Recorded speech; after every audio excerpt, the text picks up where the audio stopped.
Hey, so today I'm joined by Kim Rios. She's a broker out of San Leandro, California.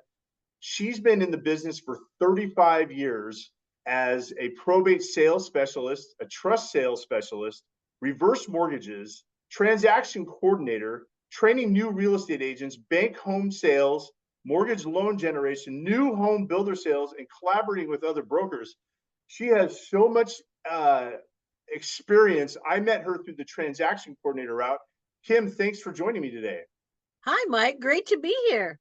I don't know if we really got a chance to meet. We were working on. I brought you Broadwater, I believe, with Teresa and Gary in. It was Vacaville, if Right. I've got that correct. Multiple properties. We had a decedent. We needed a probate. And there's a gentleman who was the administrator. I forget his name, but there was all these different pieces of the puzzle, and I never realized. And as long as I've been in real estate, which started in 2005 as an investor, I never even had anybody like yourself help me out. I always was going to the escrow office myself and doing assignments and things like that. But I soon realized with all the paperwork and all the things that needed to go, having a transaction coordinator really keeps everybody going in the same direction. Can you speak a little bit about how that works? Well, basically, a transaction coordinator acts as a project manager. So once you get an escrow, I mean, your job as a salesperson is to go out and sell another home. Nobody wants to be bogged down in the paperwork or constantly reminding people. I mean, I always joke and say my job is actually to nag people. But hey, Wednesday's coming up, your contingency removal's due, or um, let's coordinate getting your deposit in. So the agents basically hand the file over to me and then I run with the ball.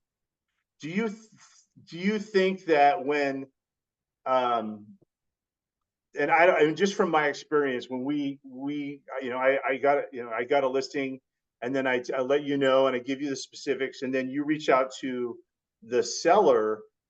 Do they know that there's a transaction coordinator that's behind the scenes, or are they kind of like, how what's their reaction to that?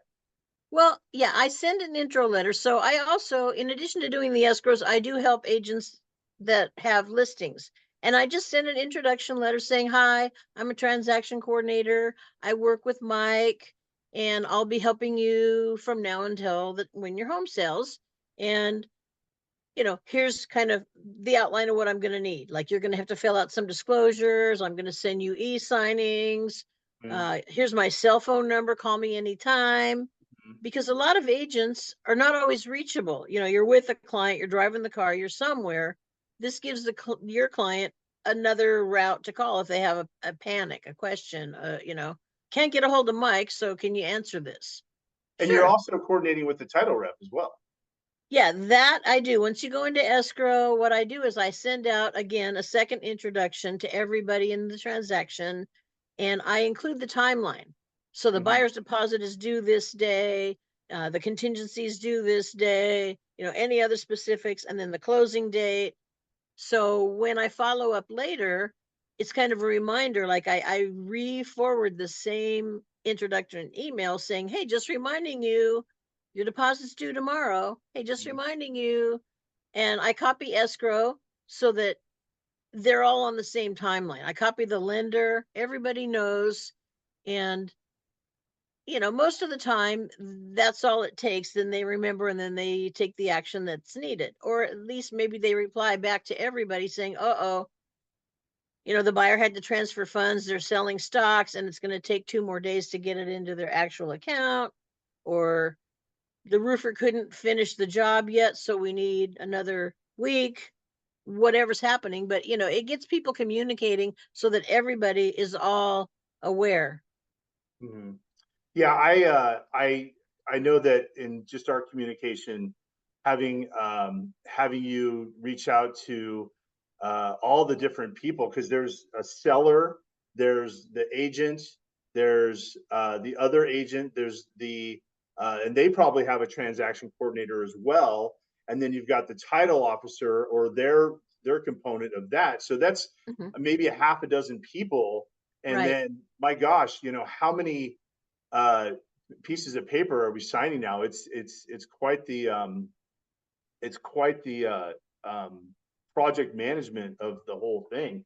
I Right. don't think people realize that there are people like yourself that are really running the show in the background, because um, there is a lot to the whole process. Right.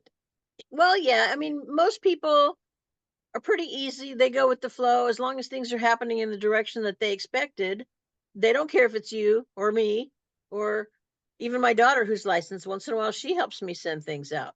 Mm-hmm. Um, they just want to make sure that things are flowing. I had one client who always wanted me to say, Mike asked me to send this to you, when Mm-hmm.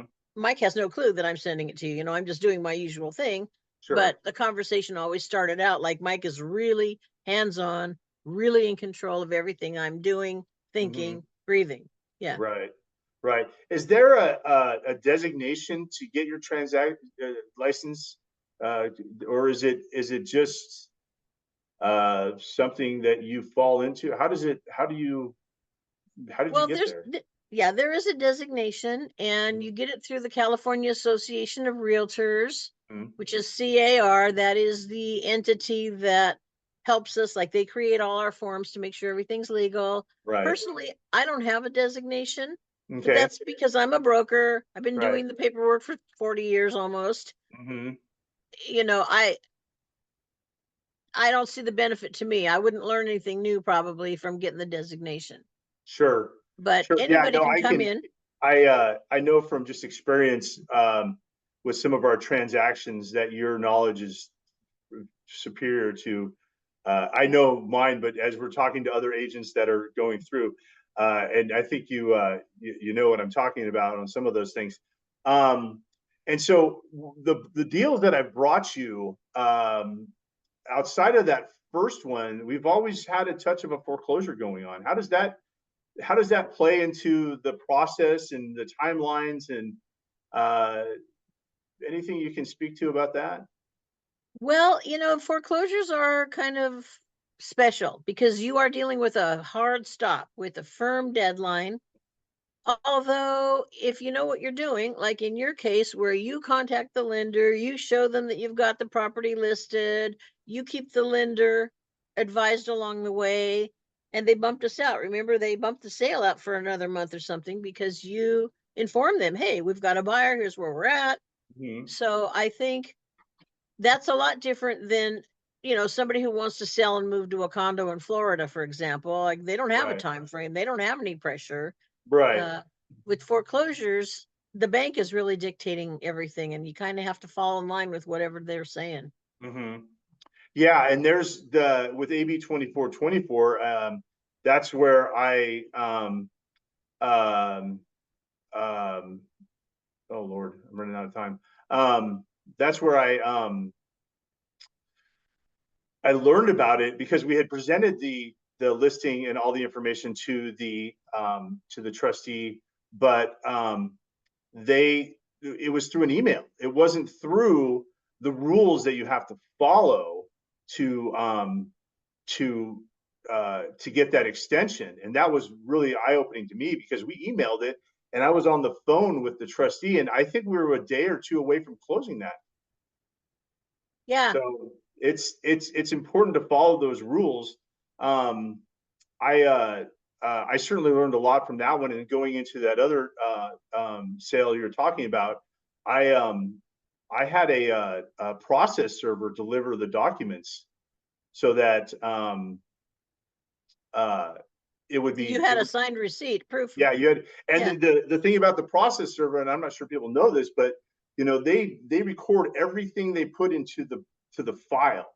So if you put a if you put everything into an overnight, they could say, well, geez, we didn't see this. And so it makes a difference. So um a lot of pieces of that puzzle, I should say. Well, you are in the top 1%. I will say that of all the agents I've worked with, Hmm. nobody else used a process server ever. And most of them don't even know about AB 2424. Right. The sellers have no clue. The lender is under no obligation to say, by the way, Hmm. if you hire an agent and you follow these steps, we'll push your date out further, you Hmm. know? So that's where it's really on the seller to find the right agent. You can't just hire anybody because they really can't help you if they don't know stuff. I uh a couple of points to that. When I was selling the house up in Granite Bay, every agent said, you know, you can get more time. Now, and my follow up or in my thoughts were, I'm not sure. Everyone knows you can get more time, but I don't know if they know you can get like how to do it. Like, what are the steps to it? You know, and so I kind of break it down on the channel and all the things that you need to remember. The big thing that people make the mistake of is getting it to the trustee 5 days prior to the sale date. The other one was getting it received. And so there was a couple things there that I was taking note of. I just had an idea that went through my head and I can't remember what it was. Um, yeah, it's kind of a tricky environment, and I'm not sure. Oh, I know what it was. I heard somebody. I was communicating with an attorney on a probate deal. It was a reverse mortgage foreclosure, and somebody, the attorney's like, "Oh no, we got it taken care of." Blah blah blah blah blah. Well, attorneys can't get the extension because they're not licensed agents. Well, in another podcast, I had heard that they're charging somewhere around $5,000 to do this, on top of selling the house and the commissions.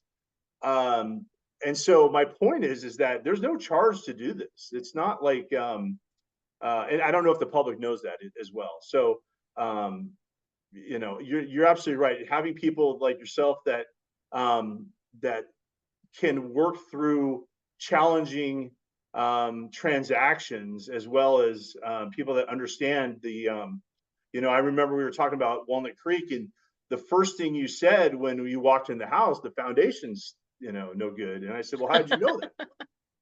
And The you floors said, are sloping, the windows don't close all the way. Yeah. yeah, That's yeah. experience though. A new agent probably would just not think that much about it, but I've sold other homes in Walnut Creek and I know they have a lot of soil issues. They have a lot of settling. There's a lot of sand in the soil and Mm-hmm. it's common. And that home, honestly, it was kind of old, right? Like 70 years old or Mm-hmm. something. So, Yeah, I mean, like I said, the best part of that house was the neighborhood, really. yeah. I haven't seen anything come up about it again, so we'll have to see what happens on that. Um, so then, do you find that like when you're going through a transaction, um, are are people fairly flexible? I know that we've had some things come up. Like, can you speak to how, like, if someone says, well, we're going to sell this on this time frame, how that might change based on the circumstances? Well, human nature. Mm-hmm. People get an idea, they want to sell, and then maybe something happens. For example, they want to sell to move to be near a parent, or they want to sell because they got a job transfer, or, and then you get on board and you kind of go forward, and then some new piece of information comes up, like, oh, the parent has to move into a rest home. So now they're going to bring the parent here instead of them going there. And then that changes, their scenario. Mm-hmm. Or with the job, all of a sudden you find out that maybe the new job has like a relocation package, or Mm-hmm. they want them sooner. So it's mostly with time frames that change. Mm-hmm. And there are people, especially with the probates that we've done, where you got 8 heirs and 7 of them want to sell and one doesn't want to sell, and then Mm-hmm. you've got to deal with the family dynamics. And usually the one that doesn't want to sell is living in the home. They Right. don't want to move, Right.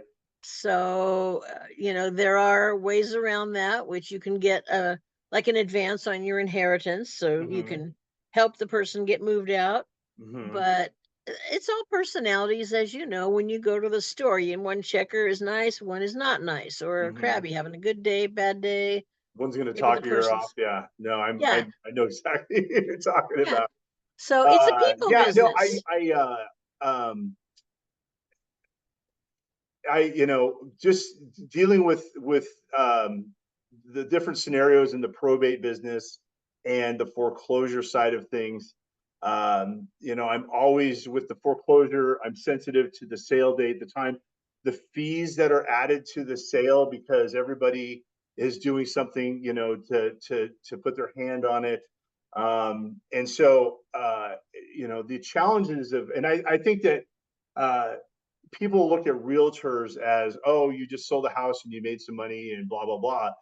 But people really don't know, you know, the time it takes to do your marketing, to introduce yourself, to do these things, and then to ultimately, yeah, you do get that check. But my goodness gracious, you know, that deal in Granite Bay. I mean, the seller wanted to cancel the whole deal because he was tired of dealing with the buyer, and then you know that all that stuff. So, you know, it's really a lot of work, especially in the probate business, like you say, with the estates and cleaning out the houses and doing all those things. Yeah. It's, you know, it's quite a job. Well, and there's a lot that you do that, it varies from deal to deal, but like there was that one where you had to hire a locksmith because they couldn't find the key. Mm-hmm.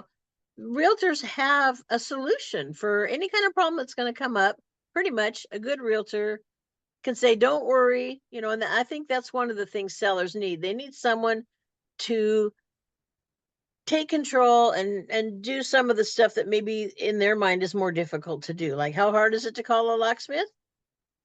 If they don't have a clue about calling a locksmith, it's an obstacle they can't even overcome. And some of these people don't live in the area, and you know, they don't have the resources that we may have. I mean, you know, along with that locksmith, I mean, I've hauled, you know, flooring out of people's houses because you know they needed to get you know, the house on the market, and we were getting ready to go.